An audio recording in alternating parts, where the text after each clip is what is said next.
Yeah. Anarchism, the name given to a principle or theory of life and conduct under which society is conceived without government. Harmony in such a society being obtained, not by submission to law or by obedience to any authority, but by free arguments concluded between the various groups, territorial and professional, freely constituted for the sake of production and consumption, as also for the satisfaction of the infinite variety of needs and aspirations of a civilized being. Peter Kropotkin. Basically, if you're not a utopianist, you're a schmuck. Jonathan Feldman. What follows are a series of thoughts, sketches of potential theories, and tiny manifestos, all meant to offer a glimpse at the outline of a body of radical theory that does not actually exist, though it might possibly exist at some point in the future. Since there are very good reasons why an anarchist anthropology really ought to exist, we might start by asking why one doesn't, or for that matter, why an anarchist sociology doesn't exist, or an anarchist economics, anarchist literary theory, or anarchist political science. Siamo dal rapporto umano? Sì. Yeah. Sì. Allora, io in realtà David Graeber l'ho conosciuto prima come autore, cioè io non è che l'ho beccato per strada a Milano e ho detto ciao sei David. La cosa era che io lavoravo come editor e come socio della cooperativa editoriale di Eleutera, che è stata la prima casa editrice che l'ha portato in Italia. E in realtà in quegli anni, ancora adesso, ma in quegli anni ero un accanito lettore di AK Press, che è una casa editrice fondata a San Francisco dal movimento anarchico e libertario, però è gigante, cioè adesso purtroppo ha preso fuoco la sede 3-4 anni fa, però era un AK Press ed è insomma proprio la storia dell'underground, della cultura underground degli States, soprattutto del lato californiano, ma in realtà gestiva la distribuzione di tutte, cioè oltre ad essere una casa editrice distribuiva tutte le altre piccole case editrici, che ne so, tipo Black and Red Roses o Preem Press, svariate case editrici di ambito underground, punk hardcore, skating, writing, Drucker, non so se lo conoscete, l'artista, anche lui aveva pubblicato con loro, ma uno che sicuramente conoscete è Noam Chomsky. Noam Chomsky è stato uno di quelli che ha sostenuto AK Press, o un altro che conoscete è Zacco della Roccia, quindi il cantante delle Gigantes di Machine, Tom Morello, era tutto quel giro lì, no? Che ha preso una grandissima forza proprio nel periodo degli anni prima di Seattle, perché prima di Seattle si era creato tutto un movimento molto forte di cooperative su base proprio federale, federata anzi, perché dire federale quando parlando di States se no c'è confusione, quindi su quelle che erano un po' le visioni produniane del collegare gruppi sull'affinità e non per egemonia. E quindi insomma AK Press per me era un punto di riferimento, per me, per noi, per quelli che bazzicavano in questa casa editrice, e quindi leggevo le cose e loro hanno pubblicato il libro di David, e soprattutto prima di Frammenti di antropologia anarchica io ero rimasto colpito da Direct Action in Ethnography, che era un libro, è un libro che parlava, era una etnografia, che voi sapete che cos'è, se non lo sapete è un problema, però lo sapete perfettamente, è un libro appunto che parla dell'etnografia, della lotta proprio contro i WTO, che non si dice così, come si dice WTO? Esatto. E fra noi italiani diciamo WTO, e quindi tutte le campagne dal 97 in poi che hanno portato alla lotta contro la globalizzazione, e poi a Seattle, quindi alla rivolta di Seattle, che per i vecchi come me, giovani vecchi come me, sono gli anni 70 di quelli della mia età, nel senso che comunque c'è stato tutto il periodo, immaginatevi, dal 77 in poi, 77-78 crollano i movimenti, soprattutto in Italia, in generale anche in Germania, lo Schwarzblock crolla un po' tutto, e ci sono gli anni dove c'è la grande vittoria del capitalismo, no? E del benessere e del comfort totale, quindi gli anni 80. Prima anni 90 comincia già un po' a disgregarsi questa cosa e rinascono i movimenti sociali. E questa Direct Action in Ethnography racconta proprio come negli Stati Uniti si è ricreata questo movimento. E quindi mi leggo questo libro e dico, no, ho paura, io ero laureato in storia, stavo iniziando il mio percorso antropologico e dico, ma l'antropologia è una roba super mega interessante. E non c'era YouTube, secondo me non c'era YouTube. È possibile. Non c'era YouTube, non c'erano i social, quindi io David non sapevo proprio chi fosse, cioè era tipo uno che ha scritto dei libri fighi, ma che ne sai, non è che ti vai a vedere, adesso non so, se io becco un neozelandese che scrive frammenti di antropologia anarco-indigena, io vado il giorno dopo a vedermi su Google, lo ammetto, di beccare più informazioni possibili, ma anche proprio, e faccio autocritica su me stesso, che faccia ha. Cioè ti interessa, cioè te lo vai a vedere, se ci sono delle sue conferenze, dei festival a cui ho partecipato, anche vedere, cioè, come arrivi a beccare il libro, te lo fai spedire dagli Stati Uniti, cioè tu così ti arriva il libro in casa editrice, un tomone, copertina nera, te lo leggi, cioè era proprio un altro tipo di esperienza, non dico meglio, diversa sicuramente, quindi io David Graeber lo conosco con quel libro.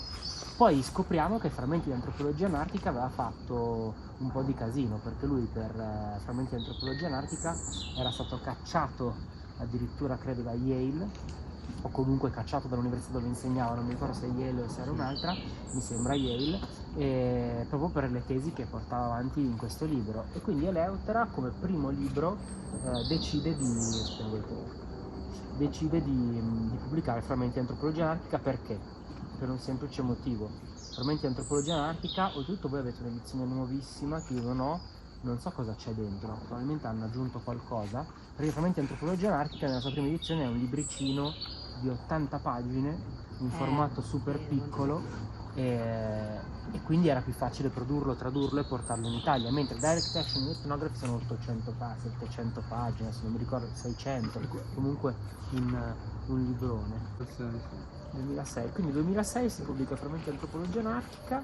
David Graeber era nessuno, cioè nel senso non lo conosceva nessuno, non se lo comprava nessuno, però era un bel libro carino, per me fondamentale, perché poi in Spagna era uscito Antropologia e anarchismo, dove già si pubblicava qualcos'altro, poi c'erano i colombiani che avevano fatto una cosa di antropologia e anarchismo, c'erano i russi che avevano fatto una roba su Kropotkin e l'anarchismo e l'antropologia come ricerca etnografica del primo Kropotkin, che fa comunque una specie di ricerca sul campo, quindi sono degli anni in cui si comincia a creare questa sintonia fra approccio antropologico e anarchismo. E qui faccio una parentesi, già mi sto dilungando tanto, però sono temi che mi interessano, come sapete. Qual era la cosa che univa di più queste due visioni? Una del mondo possibile, l'altra un approccio di studio.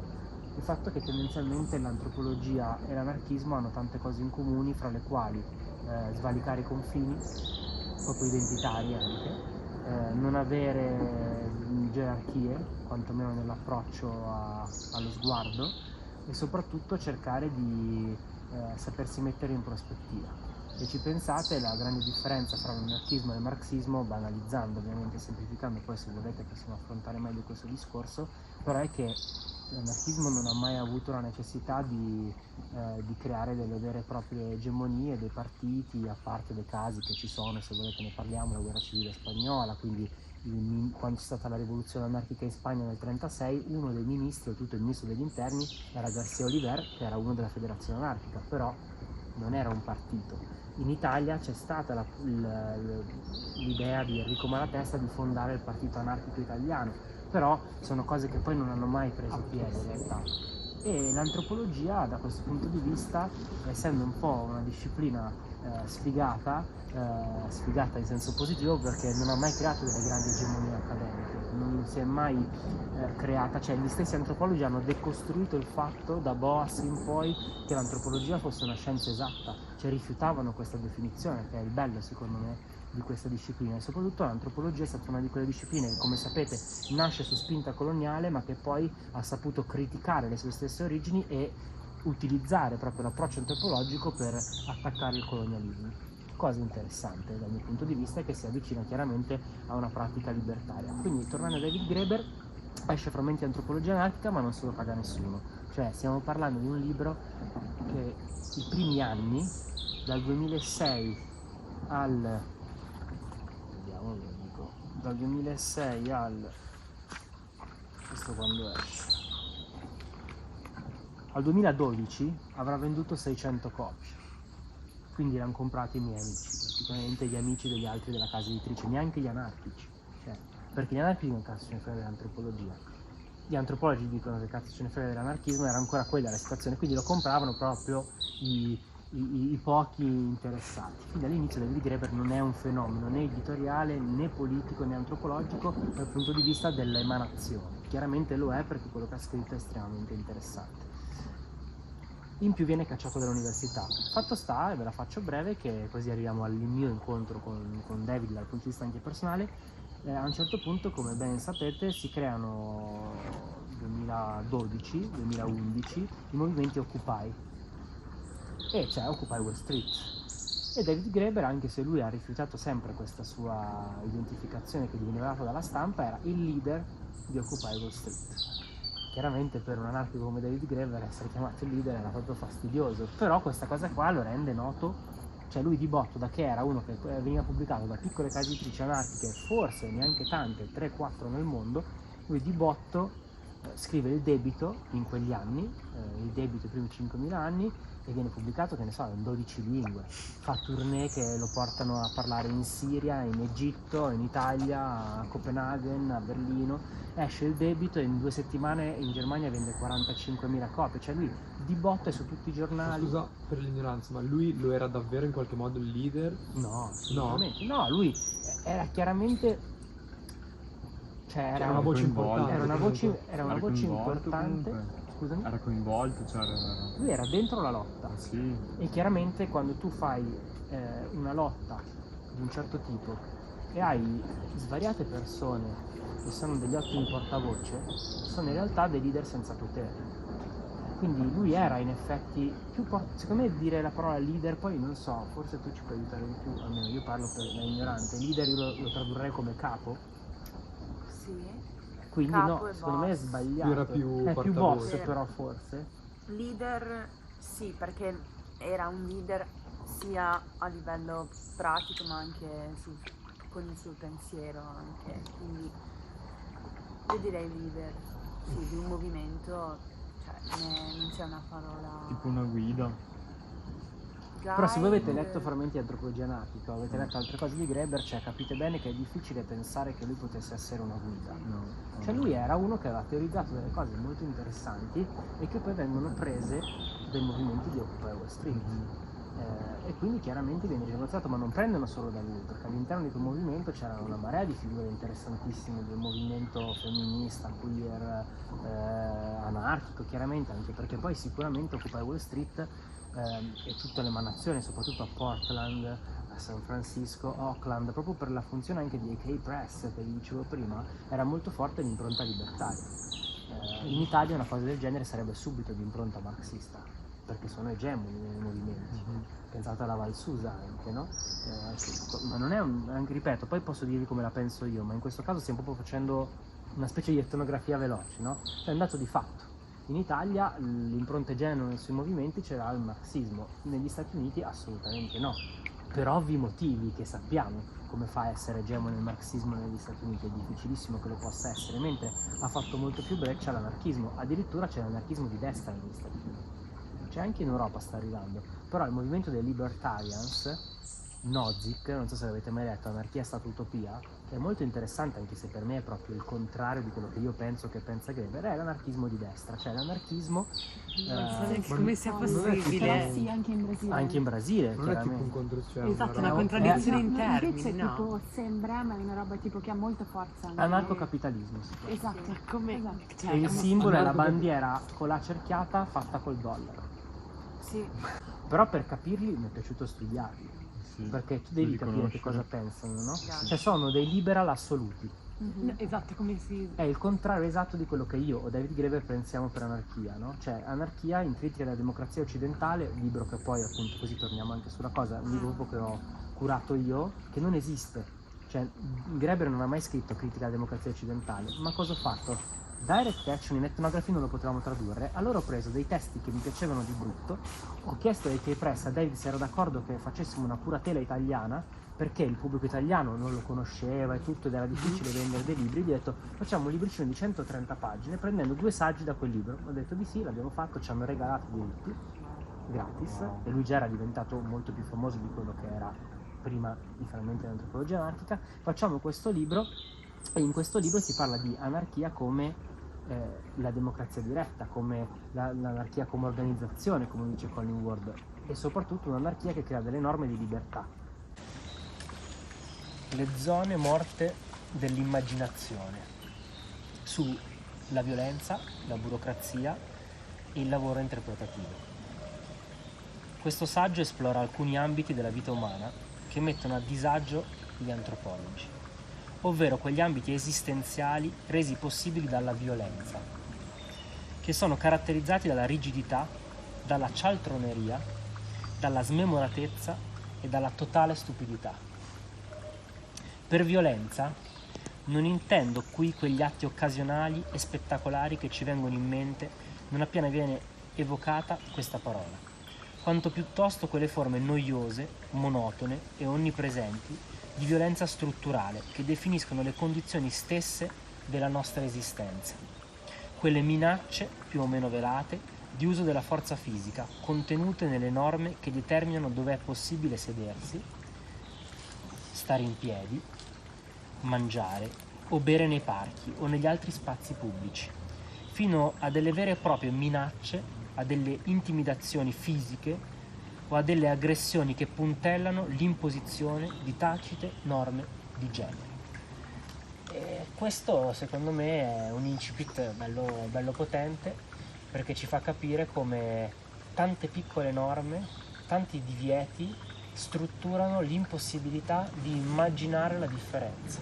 Non possiamo mangiare in un parco, non possiamo fare una festa in università, non possiamo camminare liberamente in una proprietà perché probabilmente è privata e quindi non ci si può passare, c'è un cancello. Non possiamo, se non consumiamo, toglierci la mascherina per essere attuali, senza voler essere assolutamente né negazionisti né niente, ma mi sono sempre posto in questi periodi il perché se io sono seduto a un tavolo e pago posso togliermela, se sono seduto a un tavolo in un parco dove non pago non posso togliermela. E questo, diciamo, è proprio il discorso delle zone morte che può creare nell'immaginazione la strutturazione di norme gerarchiche, burocratiche, calate dall'alto e non costruite da una comunità consapevole dal basso. Molti gruppi anarchici utilizzano un processo per la creazione del consenso, che è stato sviluppato sotto molti aspetti per essere l'esatto opposto dello stile settario, frazionista e prevaricatore così popolare in altri gruppi radicali. Applicato in campo teorico, ciò significa riconoscere il bisogno di differenti prospettive teoriche, unite solo da un insieme di impegni e analisi condivise. Nel processo consensuale, teso al raggiungimento dell'unanimità, ognuno è d'accordo fin dall'inizio su alcuni principi generali di unità e sugli scopi cui il gruppo aspira. Ma oltre a questo si dà per scontato che nessuno abbia intenzione di convertire l'altro ai propri punti di vista e che verosimilmente non cercherà neanche di provarci. Pertanto la discussione dovrebbe concentrarsi su questioni pratiche, proponendo un piano che vada bene per tutti e che nessuno percepisca come una violazione dei propri principi. Qui si può trovare una similitudine, una serie di prospettive differenti riunite dal desiderio condiviso di comprendere la condizione umana, in moto verso una libertà più grande.